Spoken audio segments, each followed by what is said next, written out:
बघा, प्रधानमंत्री आहेत, देशाचे प्रधानमंत्री मुंबईत येतात. मुंबई देशाची आर्थिक राजधानी आहे. मुंबईच्या विकासासाठी जर त्यांची काही पावलं पडत असतील,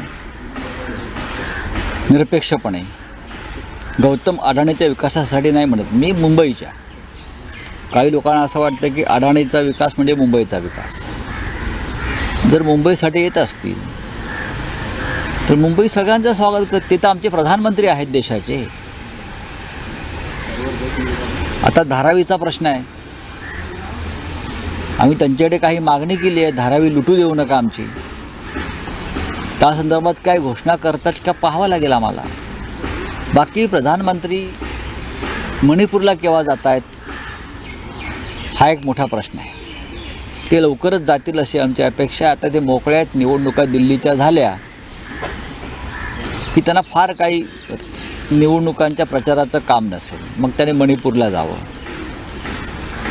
पण मुंबईत आलेत, आम्हाला आनंद आहे. प्रधानमंत्री पुन्हा एकदा आले. कोणाला भेटणार आहेत ते महायुतीच्या आमदारांना भेटणार आहेत. भेटू द्या, त्यांनीच निवडून आणले. मग महायुतीच्या मंचावरती EVMचं मशीन ठेवलं पाहिजे. आज EVMचं मशीन ठेवलं पाहिजे, त्याची पूजा केली पाहिजे. म्हणजे राष्ट्रपुरुषांचे फोटो ठेवण्यापेक्षा EVMचं मशीन ठेवलं पाहिजे, नोटांची बंडलं ठेवली पाहिजेत. आणि मग ह्या सगळ्यांच्या माध्यमातून हा जो महायुतीला विजय प्राप्त झाला, त्या विजयाच्या शिल्पकार मग मंचावरती येतील. एकंदरीत जे काय चाललं आहे ते पाहत राहायचं आहे, बाकी काय आहे. पण राऊतसाहेब, पंतप्रधानांच्या दौऱ्यामध्ये जेव्हा महायुतीच्या आमदार आणि मंत्र्यांशी ते संवाद साधणार आहेत, अशा वेळेस मंत्री धनंजय मुंडे यांना या कार्यक्रमापासून दूर ठेवण्यात आले. आज ते परळीत आहे. असं आहे की धनंजय मुंडे यांना कार्यक्रमापासून दूर ठेवण्यात आलं आहे नाही आलं आहे याच्याविषयी माझ्याकडे अधिकृत माहिती नाही. खरं म्हणजे अजित पवार,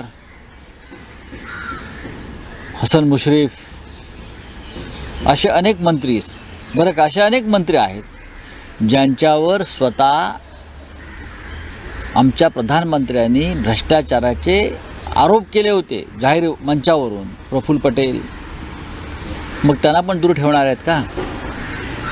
ही ढोंग आहेत, ही सोंग ढोंग आहेत.